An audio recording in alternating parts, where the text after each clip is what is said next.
Happy Tuesday to you, Central Georgia. Thanks for tuning in here for a look at your extended forecast. The main headline, and you've probably seen it if you caught the morning show earlier today, is our weather impact alert. That's going to be in place tonight, overnight into tomorrow morning. So the main window I'm looking at is 10 p.m. tonight all the way until 8 a.m. tomorrow morning. So this is a fairly slow moving weather system that we will have coming through. And the impact that we are looking at is the potential for a strong or a severe storm or two. Now, there is a world and a scenario where we don't have anything in the way of severe weather pan out. However, we have some good guidance, and it does look like we have all the proper ingredients coming together to allow for this line to continue to hold its strength as we go into a cooler portion of the day. That would be the overnight time period into early tomorrow morning. So what you need to do over the next 24 to 36 hours, especially if you have any travel plans later tonight into very early tomorrow morning. I know lots of people may be heading way out of town, trying to catch a very early flight tomorrow at Hartsfield-Jackson, maybe waking up at say 2 or 3 o'clock in the morning to make that 6 a.m. flight. This is a forecast that you are going to want to pay close attention to. And while you are driving, make sure that you drive slow through those batches of some heavier rain that really limit your visibility. I would advise trying to pull over under some form of covering if you are on the roads, or just adjusting your travel plans as needed. It's not going to be a widespread continuous line of heavy rain for the foreseeable future. It should be relatively thin in nature, but we'll go over which specific areas are going to see the heaviest impact at what time. And of course, stay updated with the weather team. If we are to get something in the form of some strong thunderstorms, of course, you can check in with my Facebook page. We'll be covering it on 13 WMAZ and 13 WMAZ Plus, especially if we are to get something in the way of a severe thunderstorm warning. So of course, we will be live streaming those throughout the entire duration of how long they do last. But it is something that Ben Jones and I are going to hand off in between the overnight hours. Ben will be staying a little bit later. I'll be coming in a little bit earlier just to make sure we have our bases covered if a possible severe warning is to come to fruition. So rain coming in tonight. In fact, we've already had some rain and still currently have some rain in the picture. We'll talk about which areas are seeing that. A storm or two going to be possible, and some of those could be on the strong to severe end of things, but mainly an isolated severe weather risk. We'll go over what that means. And then a cool down. That's going to begin on Wednesday. So as soon as tomorrow afternoon, we're going to start to feel some slight implications of that cool down. I really think it's going to be more so Wednesday night into Thursday morning that you're finally going to feel that cooler and drier air that you do have in the forecast. So this is supposed to be our Skycam graphic. Don't quite know what's going on with that, so maybe we're having some maintenance done on our Skycams right now. Not really much to tell. There are more clouds farther up to the north. We'll give you a better picture of what's going on the satellite and radar image. Temperature-wise, cooler up to the north, still in the mid-60s in areas like Thomaston, Forsyth, and Monticello. And we see a 68 in Eatonton, but then you transition more so into some low and mid-70s that are present across the rest of central Georgia. So you can kind of get an idea about which areas are a little bit cooler, and that is going to start to correlate to more cloud cover and maybe even some rain-cooled air that is currently in your forecast. But the warmest number we spot is a 76 across Warner Robins over into Cochran and maybe some other locations in central Georgia. So it's a nice and humid environment down here in the southeast United States. Actually a little bit cooler over in areas of Texas, but 79 degrees, the warmest number that we see in Orlando and all the way over to the west in Houston, Texas. Taking a look at your dew point temperatures, they've gotten a slight bump up since this morning, somewhere in the low 60s, right around the 60-degree mark. I do expect dew point temperatures to hover somewhere in the mid 60s, maybe even the upper 60s in a select few spots as we transition into that time frame overnight into the early morning hours directly ahead of the frontal boundary itself. So there's lots of moisture to work with down here in the south and the southeast. These wind arrows give us a good indication about where the actual frontal boundary it is, where it is located, and it's kind of where you start to see them clashing together. So the frontal boundary itself, it's way back over to the west in eastern Mississippi, getting into northwestern Alabama. There's a whole lot of moisture down there closer to the Gulf Coast in areas of southern Mississippi, southern Alabama, and getting into Louisiana and the panhandle of Florida. Wind-wise, we are starting to see a steady uptick in those winds, mainly coming out of the south still, so that's why we continue to get that steady uptick in the moisture content. But along with that, we also have some gusts already up to 20 miles per hour in Macon, 21 miles per hour down in Cordele, and then a 17 mile per hour gust in Warner Robins, 18 mile per hour gusts in Eastman. but the yellow shades, that's going to be where your gustier winds are. Those are mainly present farther over to the west, the closer and closer that you do get to the frontal boundary itself. Now taking a look at yesterday's numbers, 79 for a high temperature. It was already a pretty warm atmosphere yesterday, even felt the humidity in a tad bit of spots, but 44 was what we started out with in the morning. So right there close to average of your morning low of 41 degrees, where we should be this time of year, and your afternoon high temperature of 67 degrees. Yeah, definitely went up above and beyond that number by about 12 degrees as a matter of fact. Sorry, I had that frog in my throat right there. I was trying to hold it in. But it is going to be a warm day, and we are going to get plenty of breaks in the cloud cover. That's going to lead into a high temperature of 81 degrees. So right there on the cusp of the 80-degree mark and 15 degrees above average. So what is this frontal boundary going to interact with? It's going to interact with, number one, some unseasonably warm temperatures. Like you said, 66 degrees. That's our average high temperature. That's where we should be at this time of year. The 80s are definitely kind of atypical as we get into the late portion of November. And hour by hour, we just continue to warm up. I think we'll go a little bit above this meteogram just like we did yesterday, that 2, 3, and 4 o'clock window. But then your temperatures will begin to cool down. We'll start to see some upper 70s, some low 70s as we go into 6 p.m. And then I do believe we'll still drop down somewhere into the upper 60s before the front makes its entrance a little bit later on. But let's talk about the satellite and radar image, because it has been quite an active picture all morning long. This right up here in our northernmost counties, in Jasper County, up in Putnam, and portions of Hancock counties, you can actually see some pockets of some pretty steady and heavy rainfall at times, but it's all a part of this bowing segment that did move through northwest Georgia, moved into the metro Atlanta area, and is continuing to move over to the east into South Carolina. But the rest of central Georgia, you kind of draw a line from Thomaston over to Gray, all the way over to Sandersville, areas farther down to the south, just dealing with some partly cloudy skies and a good amount of gaps in that cloud cover. So that's why we see warmer temperature values farther down to the south, and it is a little bit cooler farther up to the north because of the cloud cover blocking some sunshine and some of the rain-cooled air up in areas like Monticello, Eatonton, and getting close to Sparta. So this rain right now is fairly broken, and we have seen a steady weakening trend with this southern component of the bow. And when I say that bow, that essentially means some gusty winds that start to organize, and they continue to flare out ahead of the actual frontal boundary itself. That typically happens when a frontal boundary stalls or starts to slow down in motion, and that's exactly what's happened with this front so far. It's way back over to the west. It's kind of slowed down, but similar to when you're rolling a shopping cart and you let go, that shopping cart continues to roll for a little bit. That's what this bowing segment has done, so it continues its motion even despite the main driving force and the main mechanism that is continuing to push this over to the east has stalled and has stopped way out behind it. This segment continues to go out way ahead of it. So kind of the first of many rounds of rain that northern Georgia is expected to see, but some of these rain showers have crept into central Georgia. Weren't quite forecasting this cluster to get this far south, but all in all, it's only impacting our fair share of about 3 counties, mainly up on the I-20 corridor. And if you are, say, maybe heading over towards Augusta for your Thanksgiving route out of town, that's where some heavier showers are going to exist, mainly around Lake Oconee, over to the east, just north of Warrenton, and as you continue farther over to the east. So right there in between Washington and Warrenton, Georgia, that's where we can find our heaviest rain on that current satellite and radar image. So here's a look at the big picture all across the southeast. Like we mentioned, that frontal boundary way back over here into Mississippi and into Alabama. So we do see our fair share of scattered showers, even a couple of storms around the Birmingham area that are out ahead of that actual main line of rain coming through. Well, the front is going to kick back into gear, and it's going to start to organize some rain chances in a very definitive line as we go into the nighttime hours. But let's go ahead and play out Future View to talk about this. Mostly clear at the 4 p.m. hour. So once again, that prime window of when we see our warmest temperatures here this time of year. We're going to have a steady breeze, warm temperatures, and that's going to continue to pull up some humidity from down to the south and the southwest. Then we start to see some scattered clouds get a little bit more widespread.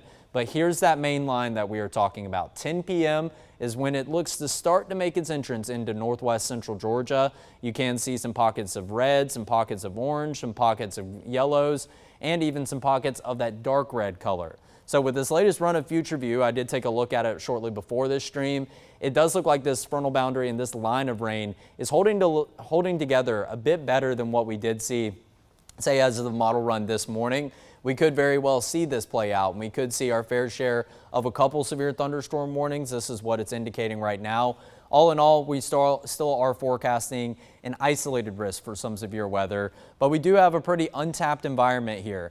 Areas farther up to the north, they got their fair share of severe weather warnings already early this morning. The atmosphere is already worked over, so maybe the severe potential not as great up closer to the Atlanta area as opposed to down here where we haven't received rain in many areas. So this timing, once again, 10 p.m. starting to move in, and then closer to midnight, we'll start to see it creep towards Macon as we go into around maybe a little bit before this. I would think maybe around 3 a.m., 2 a.m., we'll start to see it move farther and farther down to the southeast. And then eventually by around 7 a.m., we do see this line starting to break apart. So starting to become more so just a broken line of some showers, some pockets of heavy rain, some isolated potential for still some strong to maybe even severe weather. But as we go to 9 a.m., rain is almost completely out of the picture. Still have a bit of residual cloud cover on the backside of the front. And then it is just going to be a pattern of some high-level cloud cover and some breezy conditions as we go into the second half of your Wednesday. So I would advise trying to cater your travel plans to, say, maybe a little bit later in the day as we go into the second half of Wednesday or just the late morning time frame. Like I mentioned, 9 a.m., it looks like most of the active weather is out of the picture already. Still a couple of showers in our southeasternmost counties, but it's not going to be anything that really poses a drastic impact to your travel plans. Then we transition into Thanksgiving morning. Does look like we have some passing clouds for the morning hours, but then after that, crystal clear and a little bit breezy. So you may want to take that into account, especially if you have any plans to grill out or deep fry that turkey. Things could get out of hand if you do have some gusty winds present, but right now it looks like the winds start to subside as we head into Thanksgiving evening and eventually transition into Black Friday on 1 a.m. on Friday, that is. So day one storm outlook. We were talking about this yesterday with the day two outlook. We've just seen it shift to the day one outlook.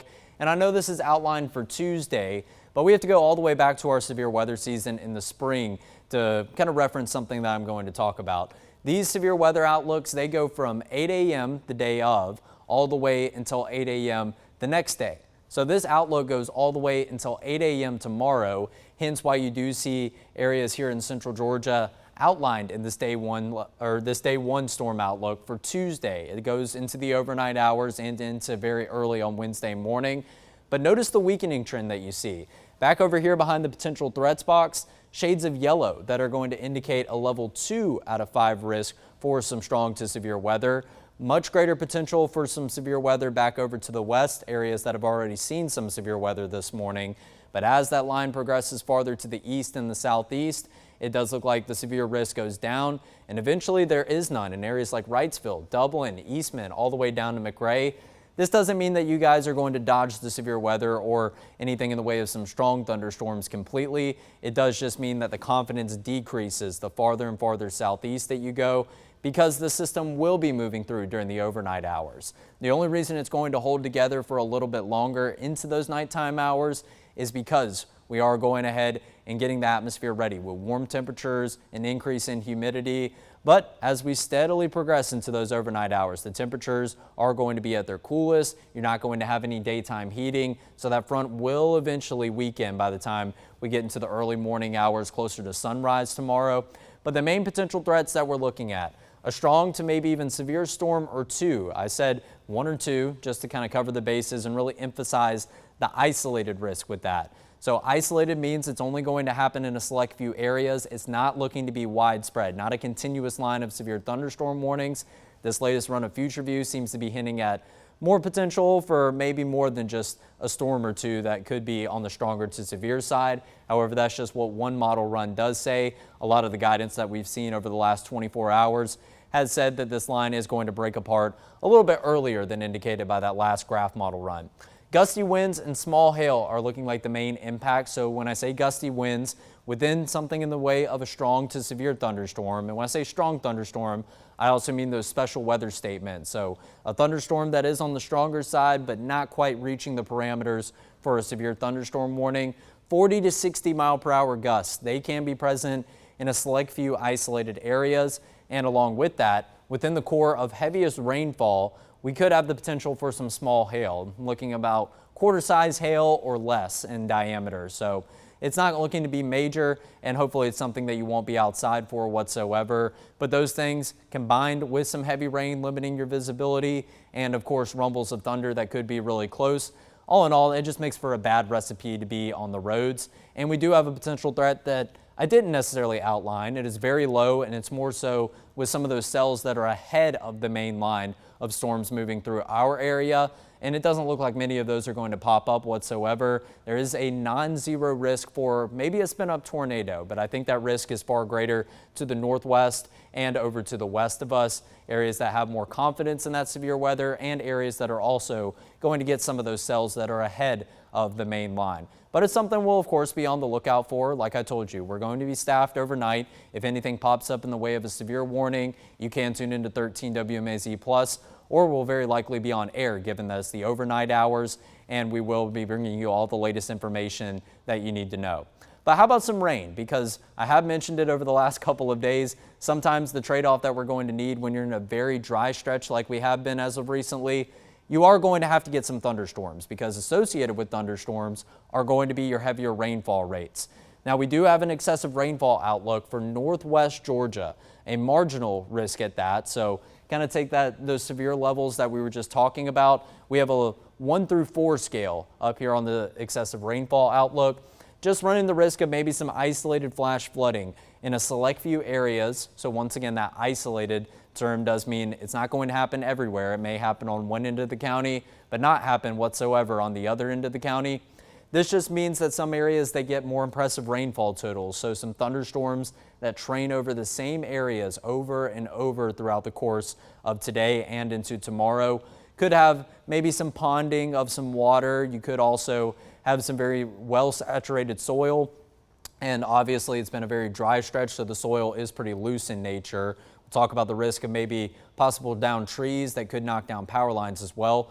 And then we also are looking at areas that maybe don't necessarily drain too well. So you're looking at some of those areas that maybe have some clogged drains, maybe some of the leaf fall from all the fall foliage has clogged up the drains. The water can't go down and flow like it normally should. You can see the ponding of water in those select few areas, or maybe just areas in general that don't drain too well. You kind of have a hilly landscape wherever your property is, maybe in between hills you have a little bit of a valley. That's obviously going to puddle up quicker than say it would on top of the hills, because when the rain hits the top of the hill, gravity is going to force it down, and of course it's going to go train into those valleys. So be on the lookout for that, but obviously not too much of a risk here in central Georgia. We will continue to keep you posted if we see anything in the way of a flash flood warning, but I do expect it to be mainly isolated up in areas of northwest Georgia, and we very well cannot even see any of those flash flood warnings. So that's going to be valid through the rest of today. But let's talk about those rainfall totals. According to this latest run of FutureView, once again, it continues to say the same story over to the west and the northwest. There will be some higher rainfall totals. If you live farther to the east and the southeast, not going to luck out with as much rain. Now, this latest run of FutureView does have everyone receiving some form of rain, whether it's only a couple hundredths of an inch in areas like Sparta, it's a couple tenths of an inch, maybe closer to a ½ inch of rain in areas like Wrightsville and Irwinton. But the select few areas, they get very, very lucky with maybe something in the way of a strong or a severe thunderstorm, have the potential for isolated amounts of rain, 1 to 2 inches. So if we can get that to come to fruition in more widespread areas, yes, of course, it's going to be a bit more of an active overnight period into early tomorrow morning, but that would do a good job at bringing us alleviation to some of the dry and drought conditions that have settled in. However, that won't be reciprocated on our drought monitor we get on Thanksgiving morning. It will be reciprocated as of next week, because we take all the data through today, and this will be coming through in that period just after when we take all the data from. So we won't see it reciprocated on the drought monitor this week. Nothing to get your hopes up about, say, Thanksgiving morning, if you are very eager to look at the latest release of the drought monitor, but we will keep you posted with the next update that we do get on next Thursday. But all in all, I do expect many of your rainfall totals to be below the inch mark. Some select areas, those isolated areas, will get heavier rainfall amounts, 1 to 2 inches, and hopefully have more alleviation, maybe even the improvement of a couple of drought conditions. In terms of the breeze, this is what it currently looks like here at the 11 a.m. hour. We start to see that yellow color creep farther over to the east, and we are looking at maybe some gusts up to 20 to 25 miles per hour throughout the rest of today, mainly coming out of that south and southwesterly direction. And as we go overnight, isolated pockets are going to maybe pop up some of those red colors. So where you can get the gusts from 40 to 60 miles per hour, but it doesn't look like those are widespread by any means. And it really doesn't look like we have anything too substantial in the way of widespread gusty winds as this front makes its way through. It's really after the fact that the front passes through. So Wednesday afternoon, still having the potential for some gusts up to 20, 25 miles per hour. And that also will be possible throughout your Thanksgiving afternoon. So remember what I was saying, if you're firing up the grill, maybe deep frying the turkey, just be very cautious, because if there is anything in the way of a fire to start, it could spread pretty rapidly, but hopefully we don't have as much dry vegetation after this rainmaker as opposed to what we would have had, say, a week ago in time. And then that takes us all the way into Black Friday once again. In terms of the humidity, I would buy the severe weather risk a little bit more and buy it to be a little bit more widespread. If we could get some of those areas of dark green over to the west and southwest to creep into central Georgia, not completely ruling out that possibility whatsoever, because we have seen those areas present on the current dew point temperatures map that we took a look at the beginning of this stream. However, it does look like this latest model run isn't really hinting at an influx of those dark green colors. So not going to be super swampy, but there is going to be enough moisture to work with for some widespread rain chances, whether that's a light shower, whether that's a steady shower, or whether that's something in the way of thunderstorms still remains to be seen. But I think the more active weather risk still going to be over to the west and up to the northwest. Then after the passage of that front, no shades of green whatsoever. It is a very dry environment where we could see dew point temperatures get as low as the upper teens. So quite busy over the next 3 days, to say the very least. Tuesday into Wednesday. Don't know why the Veterans Day icon has popped up right over here, but there's a 20% under that. And with under that 20%, you do see the night written there. So of course, we do have the potential for some showers and storms starting as early as tonight, but your weather impact alert really spans mostly into tomorrow. So that's where we are going to see the best coverage of rain after we get past the midnight hour tonight. And then after the passage of our front, slightly cooler, 74 degrees for a high temperature Wednesday afternoon. The cooler air starts to move in, so we aren't going to see a warm up like we would see today in light of the mostly sunny skies this afternoon, up around the 80-degree mark. But then I think when you start to really notice some of that cooler and drier air is going to be Wednesday night into early Thursday morning, 36 degrees for a morning low temperature on Thanksgiving Day. You see the thunderstorm icon. I just forgot to shift all those over to the left one box, but 58 degrees also for a high temperature. It is going to be a bit of a chilly day. But circling back to this weather impact alert, the main reason that we are doing this is number one, because of the Thanksgiving travel forecast. Expecting a heavy amount of traffic starting within about the next hour, right at the noon hour, today and tomorrow. So of course, most people are heading out of town today and tomorrow. Going to be a high volume of traffic on the roads, and you are going to have people that are traveling at, say, some abnormal times of the day. I know some of you do have an early wake-up call for your jobs, and maybe you would be up and out on the road, say, around 5 a.m.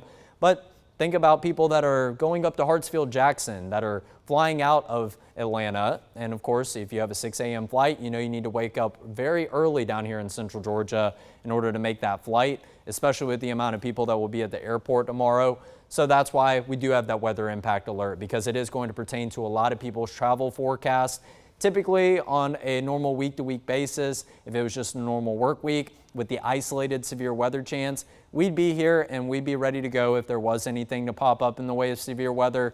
However, it wouldn't look to be widespread, and it really wouldn't look to have too many impacts on your day-to-day routine, with it being an overnight into early morning severe weather chance. But then the traffic goes down for Thursday and Friday. Weather obviously going to be cooperative. But note this, Sunday, we also are expecting heavy traffic. Think about all the people that are traveling Tuesday and Wednesday. Everyone's got to come back home at some point. So everyone, all the people traveling on Tuesday and Wednesday will be coming back on Sunday. It is forecasted to be one of the worst travel days that we see in the entire calendar year. And at that, it could look to be a bit of a messy one. We'll take a look at that in just a moment. Humidity day by day, it gets a downtick after the front goes through, then we start to see a steady uptick as we go into Sunday. You can kind of hint what I'm throwing down right there. Obviously, when you get an uptick in the humidity, the rain chances do go back up. But let's talk about some of the numbers. 36 on Thanksgiving morning, 30 on Friday morning, and then 29 forecasted to be the lowest temperature that we see on Saturday morning. Afternoon high temperatures are also going to be on the chillier side. 58 on Thursday, 56 on Friday, before 57 on Saturday. So Thursday, Friday, and Saturday, yes, they are going to be cooler, but it's going to be a forecast that you need to bundle up for. Now we take it to the long-range models. Still staying dry on Friday. We start to see an increase in cloud cover, and that'll stick around for Saturday, but it still looks good for, say, football Friday night games. Third round of the GHSA playoffs will be taking place on Friday. Saturday, rivalry day for college football. Forecast still looks good down here, but then here comes another rainmaker. And not only does this look to bring us some rain maybe as early as the afternoon hours on Sunday, so the earlier the better if you can make plans to head back home, say maybe on Saturday or very early in the morning on Sunday, because this rain chance does look to continue to be pretty widespread as we go into Sunday evening. And then at that, we get a brief break as we go into Monday morning, maybe still a few spotty showers here and there, but this could be a similar setup to a multi-day rain event. Now, this would be just what the doctor ordered in terms of getting us out of those drought conditions that have settled in. But if we are to see kind of this continuation of rain, this fetch of moisture coming up from the southwest up to the northeast, we're going to need a number of things to come together. But it is worth noting that there is a relatively good amount of agreement right now amongst these long-range models. Then I think as we go into the midweek next week, after we cross into the 1st of December, that's when we will begin to clear out once again. So one last time, weather impact alert. That's going to be for tonight into the overnight hours and early tomorrow morning. 10 p.m. tonight into 8 a.m. tomorrow morning. That's kind of the sweet spot. That's the time window I want you to pay attention to. I want you to check the radar. I want you to check in with us if we do have anything in the way of a severe thunderstorm warning, because we do have the potential of that in isolated spots, but not necessarily widespread. If it is to turn into a widespread event, then of course we'll be keeping you covered, and everything that you need to know, we will be covering it here on the weather team if we are to say maybe see a couple of severe thunderstorm warnings at the same time. So stay updated with the weather team. Stay updated on your own, whether that's utilizing a radar app that you have on your phone. We do find those very handy to use here on the weather team. Ben and myself will probably be doing a little bit of dual coverage with our satellite and radar and what we do see on our phones, because sometimes we can see it a little bit better on our phones than, say, we could with our graphics. Make sure that you're driving slow if you do encounter patches of heavy rain, and pull over under some covering if you are to run across a thunderstorm in nature that limits your visibility. It's not going to be for a prolonged period of time. You just have to get that leading edge, that leading band of heaviest rain out of the picture, which will last probably about 15 to 20 minutes. Then the rain will ease up a tad bit, but there will still be your fair share of steady showers on the backside of a front. So 7-day forecast, it is eventful really over the next 3 days, but once we settle into Thanksgiving, going into Black Friday, and going into Rivalry Saturday, it is looking like it's going to be a much more appropriate feeling forecast for the back half of November, instead of these well above average temperatures we've been talking about for what seems like 2 weeks straight now. We really have to go back into a cold spell at the beginning of last week for the last time we actually felt some cool air, but we will steadily warm up, get an increase in moisture, and it does look like more rain chances are on the horizon for Sunday, the second half of Sunday, mainly after lunchtime, and they could continue into Monday and next Tuesday before finally getting out of the picture. But we'll worry about that once we get there. My motto and my saying is always, we'll cross that bridge once we do get there. The main concern right now is that weather impact alert. Be cautious on the roads and adjust your travel plans accordingly if you do have them, specifically early tomorrow morning, or if you have any travel plans that are, say, going to be later tonight, trying to knock out half of the trip tonight and maybe do the rest of the trip early tomorrow morning. And if you are traveling this afternoon, so sometime just past lunchtime, if you are going up to the north, you're going over to the west, it is going to be a bit more of an active picture. So make sure that you're keeping a close eye on the skies, close eye on that satellite and radar image, and make sure that you're not trying to drive through some really heavy batches of rain that can really limit visibility and make things a lot sketchier on the road. So that will do it for your extended forecast for today. It was a lot of weather impact talk. Tomorrow around 11 a.m., we should be in the all clear, and I'll be talking about a much more tame and a much more fun forecast for your Thanksgiving and the weekend after. Thanks for tuning in. We'll see you tomorrow at 11 a.m.